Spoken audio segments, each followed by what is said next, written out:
नमस्कार, मी भारती सहस्रबुद्धे. ज्यांना वाचनातला आनंद कळलाय अशा पुस्तक वेड्यांचं या तुमच्या हक्काच्या कार्यक्रमात स्वागत. आज नव्या पुस्तकांच्या आणि काही दिग्गज लेखकांच्या साथीनं हे आनंदाचं पान आपण उलगडूया. आजच्या भागात प्रामुख्याने ज्या पुस्तकांबद्दल बोलणार आहोत ते दोन्ही कथासंग्रह आहेत, पण दोन्ही अत्यंत वेगळ्या धाटणीचे आहेत, वेगळ्या पद्धतीचे आहेत. तर त्यातलं पहिलं पुस्तक आहे ज्येष्ठ लेखक भारत सासणे यांचा दाट काळा पाऊस हा दीर्घ कथासंग्रह. खरं तर भारत सासणे सरांचे या आधीचे कथासंग्रह खूप गाजलेत. त्यांचा सर्वात लोकप्रिय कथासंग्रह म्हणजे चिरदाह. त्यानंतरही त्यांचे अनेक कथासंग्रह यापूर्वी आलेत.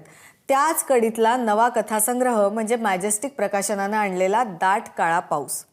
आज भारत सासणे सर स्वतः आपल्याशी या पुस्तकाबद्दल गप्पा मारणार आहेत. सर, स्वागत तुमचं आनंदाचे पान या कार्यक्रमात. दाट काळा पाऊसबद्दल तुमच्याकडून जाणून घ्यायचंय, पण दोन गोष्टींसाठी तुमचं अभिनंदन करायचंय. उदगीरला होणाऱ्या मराठी साहित्य संमेलनाचं अध्यक्षपद तुम्हाला मिळालंय आणि अगदी नुकताच राज्य शासनाचा अत्यंत मानाचा विंदा करंदीकर जीवनगौरव पुरस्कार तुम्हाला जाहीर झालाय. आम्हा सगळ्यांकडून तुमचं मनापासून अभिनंदन. धन्यवाद. सर, आज आपण तुमच्या नव्या कथासंग्रहाबद्दल गप्पा मारतोय. या पुस्तकाचं मुखपृष्ठ खूप छान झालंय, पण या पुस्तकाचं नाव आहे दाट काळा पाऊस आणि मुखपृष्ठ पाहून मात्र पाऊस दिसत नाही, उलट गूढ कथा असतील असं काहीसं वाटतं. खरंच गूढ आहेत का यातल्या कथा? खरं तर मुखपृष्ठ फार सुंदर बनवलं आहे रवी मुकुलने. हो. कथाकार आणि चित्रकार यांची चर्चा दरवेळेला होतेच असं नाही, पण यावेळेला थोडीशी चर्चा झाली होती. मी त्यांना म्हणालो की तुम्ही याच्यावर मुखपृष्ठ कसं करणार आहात. त्यावर ते म्हणाले की मी आता हे वाचून माझ्या मनावर जे इम्प्रेशन्स येतील त्याप्रमाणे मी करेन. आणि त्या कथा त्यांनी वाचल्या पुढे, आणि वाचल्यानंतर त्यांच्या मनामध्ये काहीतरी गूढता अशी दाटलेली असावी त्यांच्या मनामध्ये. आणि विशेषतः त्या दाट काळा पाऊस या कथेमध्येच ते वर्णन आहे की तो दर्गा, पायऱ्या, ते साप वगैरे, तर हे सगळ्यांचं एकत्रीकरण त्यांच्या मनामध्ये झालेलं असावं. पण या कथा ज्याला आपण रूढ अर्थाने गूढ कथा म्हणतो, भयकथा म्हणतो, अशा अजिबात नाही आहेत. असं वाटताही कामा नये. प्रत्यक्षामध्ये या सामाजिक आणि माणसांच्या कथा आहेत. माणसांच्या मनोभूमिकेवर प्रकाश टाकणाऱ्या, त्यांचा शोध घेणाऱ्या या कथा आहेत. या कथासंग्रहामध्ये 6 कथा आहेत. या 6ही कथा कुणाबद्दल बोलतात? होय, कुणाची कथा सांगतात त्याबद्दल सांगा आम्हाला. आता यामध्ये ज्या 6 कथा आहेत त्या सर्वच एका सूत्राने बांधलेल्या आहेत असं माझा दावा नाही आहे. कारण असत नाही की या एक विशिष्ट प्रकारच्या कथा आहेत, या प्रेमकथा आहेत, रहस्यकथा आहेत, असं होत नाही. दाट काळा पाऊसमध्ये वेगवेगळ्या कालावधीमध्ये लिहिलेल्या वेगवेगळ्या 6 कथा आहेत. या दीर्घ कथा आहेत, प्रामुख्याने प्रयोगशील कथा आहेत. आणि यामध्ये सर्वसामान्य जो माणूस आहे तो आणि त्याचं जगणं याच्या विविध रूपांचं याच्यामध्ये मी शोध घेण्याचा प्रयत्न केलेला आहे. विशेषतः जी पहिली कथा आहे ज्याच्यामध्ये I think therefore I am नावाची, तर ती जशी एका अर्थानं फिलॉसॉफिकली होते दिसते आपल्याला, दुसऱ्या बाजूने ती स्वतःबद्दल प्रश्न विचारणारी कथा आहे. प्रतीक रूपाने त्यामध्ये जो नायक आहे तो बोलू शकत नाही पण ऐकतो, अशी त्याच्यामध्ये कल्पना करण्यात आलेली आहे. थोडंसं स्वातंत्र्य घेतलेलं आहे, मेडिकली शक्य असेल किंवा नसेल, परंतु ज्याला बोलता येत नाही पण तो ऐकतोय, त्यामुळे आपली अवस्था आज अशीच झालेली कुंठावस्था की आपण सगळ्यांचं ऐकतोय पण आपल्याला व्यक्त होता येत नाही आहे. तर ती जी त्याची व्यथा आहे आणि त्याचा स्वतःचा जो काही एक संघर्ष आहे तो मानस पातळीवर जातो. त्याला काय म्हणायचं हे तो सांगू शकत नाही, ही गोष्ट खरी आहे. बोलू शकत नाही हे खरं आहे, पण त्याचबरोबर त्याला खूप काही सांगायचं देखील आहे. त्याच्या मनामध्ये वादळ आहे आणि हे वादळ इतरांच्या अनुषंगाने हळूहळू प्रकटत जातं आणि अनेकांची कथा आणि त्याची कथा यांचं एकत्र सरमिसळ होऊन एक मोठाच कल्लोळ या कथेमध्ये निर्माण होतो. बाकीच्या कथा तर त्या सगळ्या प्रयोगशील आणि वेगवेगळ्या पद्धतीनं आपल्या समोर येतात. सर, तुम्ही पण आत्ता उल्लेख केला आणि मला हा प्रश्न तुम्हाला विचारायचाच होता की दीर्घ कथा असा हा जो वाङ्मय प्रकार आहे तो तुम्ही हाताळता. तर दीर्घ कथा म्हणजे नक्की काय फरक असतो? काय तुम्हाला लेखक म्हणून हा प्रकार हाताळताना काय वेगळी काळजी घ्यावी लागते? हा आता प्रश्न अनेक वेळेला आपण विचारत असतो की कथा आणि दीर्घकथा याच्यामधला नेमका फरक काय आहे आणि दीर्घकथा तुम्ही का हाताळता, विशेषतः लघुकथेच्या ऐवजी. तर त्याचा आता फरक करायचा झाला तर आपल्या साहित्यशास्त्रामध्ये त्याच्या व्याख्या करण्यात आलेल्या आहेत की लघुकथा म्हणजे एक छोटीशी एखाद्या सुईच्या धाग्यासारखी सुईसारखी असते की ती तुम्हाला अतिशय तीव्र परिणाम करून जाते आणि त्याचबरोबर ती एक बिंदू असते किंवा एक केंद्री असते आणि एकच एक सलग अनुभव देणारी छोटीशी अशी ती कथा असते. दीर्घकथा त्याऐवजी बहुकेंद्रीय असते, त्यात व्यामिश्रता असते आणि मोठा पटल त्यामध्ये असतो, कालाचा पटल, आणि त्यामध्ये अनेक पात्र येतात आणि अनेकांच्या कथा त्याच्यामध्ये येऊ शकतात, परंतु त्यानंतर एकत्र होऊन एका सूत्राने बांधल्या जातात. असा थोडासा फरक दीर्घकथा आणि लघुकथा याच्यामध्ये येतो. सर, यातल्या काही गोष्टींचे नावं पाहिलं तर दुःखाचा अनुवाद, अ लॉंग डिस्टन्स कॉल, किंवा ज्याचं पुस्तकाला नाव दिलंय ते दाट काळा पाऊस, या सगळ्या कथांचं बीज म्हणा किंवा यातली प्रमुख पात्र तुम्हाला कुठे भेटली, कशा तयार झाल्या या कथा? प्रत्यक्षामध्ये मुद्दामून जाऊन शोधण्याची काहीच गरज नसते, कारण आपल्या भोवती जो समाज आहे, आपल्या भोवती जे वातावरण आहे आणि जे आपल्या भोवती जीवन आहे त्यामध्येच ही माणसं कुठे ना कुठेतरी असतातच. ती आपल्याला दिसतात किंवा दिसत नाहीत, आपल्या नजरेसमोर असतात, परंतु आपल्याला शोधण्याची एक भेदक अशी दृष्टी असावी लागते जी लेखकाकडे असणं गरजेचं असतं. आणि त्या एक्सरेच्या नजरेतून जेव्हा तो लेखक पाहायला लागतो त्यावेळेला या छोट्या छोट्या माणसांमध्ये दडलेले जे अनेक कॅरेक्टर्स आहेत ते आपल्याला लक्षात येतात. हा एक भाग झाला. आणि प्रत्यक्ष स्वतः लेखकाने जाऊन पाहिलंच पाहिजे असंही नाही, तो इतरांच्या डोळ्याने पाहतो, इतरांच्या कानाने ऐकतो आणि सगळ्यांचे अनुभव आपल्याकडे एकत्र करतो आणि त्यातून एक समुच्चय निर्माण होतो आणि त्यातून त्याचा स्वतःचा अनुभव देखील त्यामध्ये मिसळला जातो आणि एक व्यामिश्र पण विशाल असा अनुभवाचा पट समोर येतो. तेव्हा ही जी काही सगळी कॅरेक्टर्स आहेत ही कुठे ना कुठेतरी दडलेली आहेत, कुठेतरी असतात आणि आपल्याला ती जाणवतात, भावतात. म्हणूनच तो लेखक आहे आणि त्याची जी नजर आहे ती माणसाच्या शोधासाठीच काम करत असते. त्या दृष्टीने मला ही माणसं दिसतात, मला जाणवतात आणि ती सर्वस्वी काल्पनिक असतात असंही नाही, सर्वस्वी वास्तवातली असतात असंही नाही. कुठल्या ना कुठल्या तरी भूप्रदेशामध्ये, मानस भूप्रदेश असेल किंवा वास्तवातला भूप्रदेश असेल, कुठला तरी भूगोल असेल, त्यामध्येही जगणारी माणसं आहेत. ती ओढून काढायची असतात आणि शेवटी हा सगळा प्रयोग कशासाठी, तर शेवटी माणूस शोधायचा आहे आणि त्यांच्या पलीकडे त्यांचं जे जगणं आहे, जे अनवट असं आहे, अतर्क्य आहे आणि त्यातून जो काही तर्क शोधायचा आहे तो शोधण्यासाठी म्हणून लेखक लिहितो, असं माझं स्वतःचं मत आहे.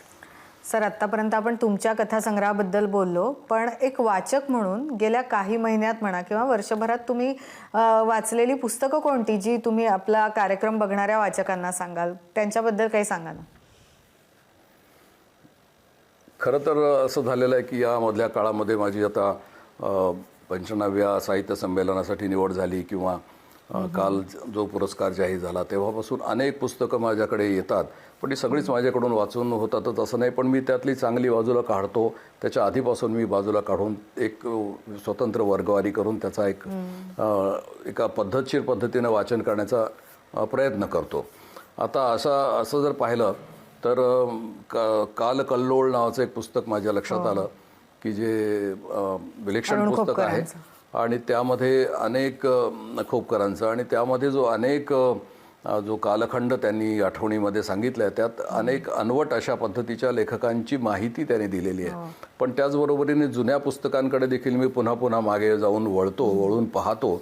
त्यावेळेला मला मध्येच नाथ माधव आठवतात, मध्येच मला गोना दातार आठवतात आणि त्यांची जी पुस्तकं आहेत जी मास्टर स्टोरी टेलर्स म्हणतो आपण त्यांना, जी एका अर्थानं दुर्लक्षित झालेली आहेत, आपण त्यांच्याकडे एका अर्थानं उपेक्षा केली, कारण जुनी मराठी आहे, कोण वाचणार आता, असा सगळा तो प्रकार होतो. पण त्याही पुस्तकांकडे मी वळतो आणि आपण जरूर त्याकडे पाहिलं पाहिजे आणि त्याचं पुनर्मूल्यांकन केलं पाहिजे, असं माझं स्वतःचं मत आहे. सासणे सर, माझी खात्री आहे की ज्या पुस्तकांबद्दल तुम्ही आत्ता सांगितलं ती पुस्तकं आपले प्रेक्षक नक्की वाचतील. आणि सर, खूप खूप धन्यवाद, तुम्ही दाट काळा पाऊस या तुमच्या पुस्तकाबद्दल सविस्तर गप्पा मारल्यात. तुम्ही ज्या पद्धतीनं पुस्तकाबद्दल सांगितलं आहे त्यानंतर सगळ्यांनाच या कथासंग्रहाबद्दल उत्सुकता निर्माण झाली असेल यात शंका नाही. पुन्हा एकदा तुमचे आभार आणि आगामी साहित्य संमेलनासाठी खूप खूप शुभेच्छा. धन्यवाद. थँक्यू. या दीर्घ कथासंग्रहानंतर आपण आणखी एका कथासंग्रहाबद्दलच बोलणार आहोत. लेखक किरण येले यांचा तिसरा डुळा. ग्रंथालीने प्रकाशित केलेल्या या कथासंग्रहाला महाराष्ट्र फाउंडेशनचा पुरस्कारही प्राप्त झालाय. तेव्हा लेखक किरण येलेनकडूनच जाणून घेऊया तिसरा डोळा या पुस्तकाबद्दल. नमस्कार. सर्वप्रथम ABP माझाचे आभार की त्यांनी पुस्तकांची ओळख सांगणारा कार्यक्रम सुरू केला आहे. हा वाचकांपर्यंत पुस्तक पोचवण्याला, साहित्य पोचवण्यास खूप मदतीचा ठरेल, मोलाचा ठरेल. तिसरा डोळाबाबत सांगायचं तर तिसरा डोळा हा कथासंग्रह ग्रंथाली प्रकाशनने प्रकाशित केला आणि आता त्याची बाजारात दुसरी आवृत्ती आहे, उपलब्ध आहे. या कथा रस्त्यावरच्या माणसांबाबत आहेत, जे माणसं अभावानेच कथेचे विषय झालेत, कादंबरीचा विषय झालेत मराठी साहित्यात. अशा लोकांचा विषय असल्यामुळे आणि ही लोक सगळ्यांना आसपास दिसत असल्यामुळे मला वाटतं वाचकांनी तो कथासंग्रह डोक्यावर घेतला असावा. यात एकूण 7 कथा आहेत. त्यामध्ये हारून फ्रेमवर्क नावाची कथा आहे. या कथेचा नायक आहे हारून नावाचा एक म्हातारा माणूस, 70-72 वर्षाचा, ज्याचं दुकान आहे हिंदू वस्तीत आणि जो फ्रेम बनवतो. मग त्यामध्ये सगळ्याच देवांच्या फ्रेम असतात, अल्लाच्या आणि सगळ्या धर्माच्या प्रेषितांच्या फ्रेम्स असतात आणि ह्या फ्रेम बनवण्याचं काम हा हारून फ्रेमवर्क करत असतो. आणि मग शेजारच्या नगरामध्ये जी दंगल होते, ज्या बॉम्बस्फोट होतं, त्याने दंगल सुरू होते, कर्फ्यूज लागतो आणि त्या कर्फ्यूच्या 4 दिवसामध्ये उपासमारीमुळे जे काही त्या कुटुंबावर जो परिणाम होतो, ती ही कथा आहे हारून फ्रेमवर्क्स. अशा 7 कथा आहेत एकूण. हारून फ्रेमवर्क्स, असुविधा केली एक हे ते झुंबर वाहणाऱ्या दणकूची कथा, जावेद जिवंत आहे, तिसरा डोळा आणि प्रॉपर्टी एक्झिबिशन. यातली तिसरा डोळा ही कथा, शीर्षक कथा आहे, ती एका महादू या मुलाची आहे. निरागस 7-8 वर्षाचा तो मुलगा आहे. तो जत्रेत, आपल्या नेहमी जत्रा आपण पाहत असतो, त्या जत्रांमध्ये त्याला शंकराचा सोंग घेऊन नाचण्याची संधी मिळते आणि शंकर हा त्याचा खूप आवडता देव आहे. त्याची सगळ्या आरत्या त्याला पाठ आहे. त्याचं नाचणं, तांडव नृत्य, ते सगळं तो करण्याची त्याला आवड आहे. असं शंकराचं रूप घेऊन त्याला जेव्हा जत्रेत फिरण्याची संधी मिळते तेव्हा त्याला खूप आनंद होतो आणि त्याची एक इच्छा असते की तिसरा डोळा मिळावा. आणि स्वप्नात त्याला शंकर भगवान येऊन सांगतात की तुला तिसरा डोळा लावलेला आहे, पण अट एकच आहे की जेव्हा खरंच वाईट असेल, घडत असेल, तेव्हाच तो डोळा उघडायचा. आणि त्या जत्रेत फिरत असताना चोरीचा आळ त्याच्या आईवर येतो, त्याच्यावर येतो आणि पोलीस जे अत्याचार करत आहेत ते पाहून तो तिसरा डोळा उघडण्याचा प्रयत्न करतो. आणि तेव्हा काय होतं तिसरा डोळा उघडण्याचा प्रयत्न करताना, त्यानंतरची ही कथा म्हणजे महादूची कथा आहे, तिसरा डोळा नावाची. अशा या 7 कथा आहेत आणि त्यातली माणसं तुम्हाला सगळ्यांना आसपास पाहायला मिळत असतात. आणि म्हणूनच यशोधरा काटकर ज्येष्ठ लेखिका आहेत, त्यांना कुठेतरी तो एक म्हातारा, मुस्लिम म्हातारा, जो त्याचं दुकान दिसतं फ्रेम करताना आणि तो हिंदू देवदेवतांच्या फ्रेम बनवताना, तेव्हा त्यांचे फोटो मला त्या पाठवतात. किंवा नामदेव कोळी नावाचा आहे तो माधूचा एखाद्या निरागस मुलाचा फोटो, जत्रेत सोंग घेतलेला शंकराचा फोटो मला पाठवतो. या सगळ्या मला वाटतं कथा तुमच्या झालेल्या आहेत, वाचकांच्या झालेल्या आहेत, कारण त्यांना ती माणसं आसपास दिसत असावेत.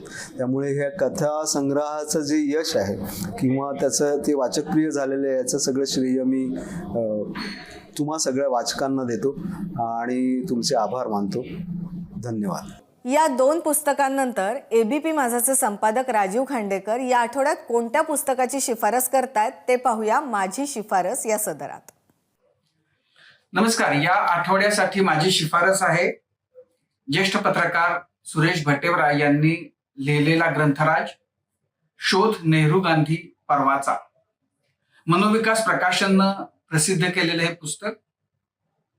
हा ग्रंथराज ज्याच्यामध्ये मोतीलाल नेहरूंपासून राजीव आणि राहुल गांधींपर्यंत नेहरू गांधी कुटुंबाची जडणघडण, त्यांचं भारतीय स्वातंत्र्य लढा आणि स्वातंत्र्योत्तर भारताच्या जडणघडणीमध्ये जे योगदान आहे त्याचा अतिशय विस्तृतपणानं उहापोह केलेला आहे.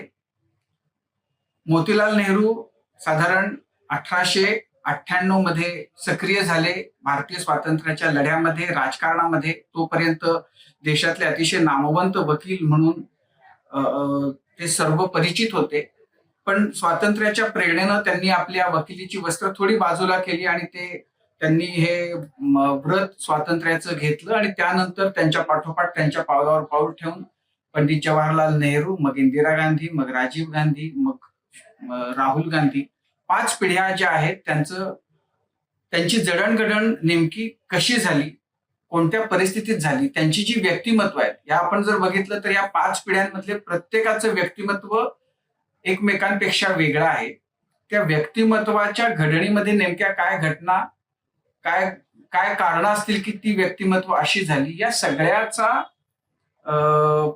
धांडोळा आपल्याला या पुस्तकातून पाहायला मिळतो. मी असं म्हणेन की ज्यांचं भारतीय स्वातंत्र्याच्या इतिहासाबद्दल आणि नंतर गेल्या 75 वर्षामध्ये भारताचं जे काही राजकारण झालं त्याच्यामध्ये ज्यांना रस आहे, अशा सर्वांनी हे पुस्तक जरूर वाचलं पाहिजे, वाचावं, आपल्या ग्रंथालयामध्ये ठेवावं. त्याची प्रस्तावना, त्याचं एकूण सगळी पुस्तकाची मांडणी, बांधणी, त्यातली प्रकरणं अतिशय रंजक आणि उद्बोधक अशा स्वरूपाची आहेत. खूप मेहनत करून, खूप अभ्यासपूर्ण रीतीनं हे सगळं पुस्तक सिद्ध झालेलं आहे. सुरेश भटेवरा हे स्वतः त्यांच्या तरुण वयामध्ये सक्रिय राजकारणामध्ये, युवक काँग्रेसमध्ये ऍक्टिव्ह होते. त्यामुळे त्यांना इंदिराजी, राजीव गांधी, सोनिया गांधी, राहुल गांधी या सगळ्यांचा प्रत्यक्ष सहवास, त्यांच्याशी बोलण्याची संधी मिळाली. त्याचाही फायदा म्हणूया हे पुस्तक लिहिताना त्यांना नक्कीच झालेला असेल. त्यामुळे माझी शिफारस आहे की हे पुस्तक आपण, जर आपल्याला या विषयामध्ये, राजकारणामध्ये रस असेल तर जरूर जरूर वाचा आणि आपल्या संग्रहामध्ये ठेवा. धन्यवाद. आता या आठवड्याची वाचक प्रिय टॉप 5 पुस्तकं कोणती ती बघूया. बुकगंगाच्या संचालिका सुप्रिया लिमये सांगतायत की सध्या ऑनलाईन कोणती पुस्तकं जास्त मागवली जात आहेत. नमस्कार, मी सुप्रिया जोगळेकर लिमये. डेक्कन जिमखाना पुणे येथे 1931 सालापासून चालू असलेले international book service, Bookganga international book service या आमच्या पुस्तक दालनाबरोबरच bookganga.com या आमच्या वेबसाईटवरून जगभरातील कानाकोपऱ्यातील वाचक 25% सवलतीत घरपोच पुस्तकं मागवू शकतात.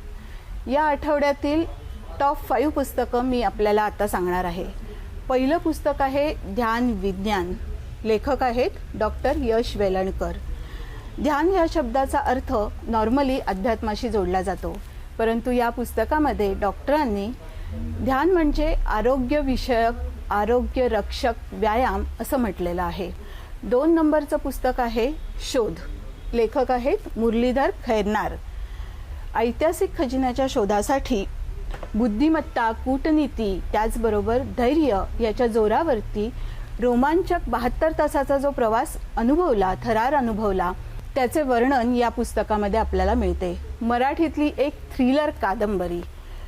तिसरं पुस्तक आहे चैतन्य स्पर्श. लेखक आहेत सचिन परांजपे. चैतन्य स्पर्श या पुस्तकात लेखकाने त्याची आध्यात्मिक साधनेचा प्रवास जो झाला त्याच्याबद्दल, त्याला भेटलेले अवलिया, योगी, गुरु यांच्याकडून जे शिकायला मिळालं, जे अनुभवायला मिळालं, याबद्दल या पुस्तकामध्ये लेखकाने लिहिलेलं आहे. 4 नंबरचं पुस्तक आहे द एंटरप्रेन्योर. लेखक आहेत शरद तांदळे. नवीन उद्योजकांसाठी हे पुस्तक खूपच मार्गदर्शक ठरेल. तरुणांनी आवर्जून वाचावं असं हे पुस्तक. आणि 5 नंबरचं पुस्तक आहे वर्दीतल्या माणसांच्या नोंदी, सदानंद दाते. 30 वर्षाच्या पोलीस नोकरीतील अनुभव आपले या पुस्तकामध्ये सांगितलेले आहे. धन्यवाद. वाचत राहा, आनंदात राहा. तर ही होती या आठवड्याची टॉप 5 वाचक प्रिय पुस्तकं. चार्ली मुंगेर हे प्रसिद्ध अमेरिकन बिझनेसमन आहेत. त्यांचे एका ओळीचे कोट्स जगप्रसिद्ध आहेत. ते म्हणतात, as long as I have a book in my hand I don't feel like I am wasting time. म्हणजे जोपर्यंत माझ्या हातात पुस्तक असतं तोपर्यंत मी माझा वेळ वाया घालवतोय असं मला मुळीच वाटत नाही. तेव्हा वेगवेगळ्या विषयांवरची पुस्तकं तुम्हीही वाचत राहा.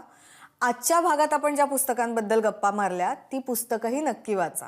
आनंदाचे पान हा तुम्हा वाचकांचा कार्यक्रम आहे. तेव्हा काही सूचना असतील तर त्याही अगदी जरूर आम्हाला कळवा. धन्यवाद.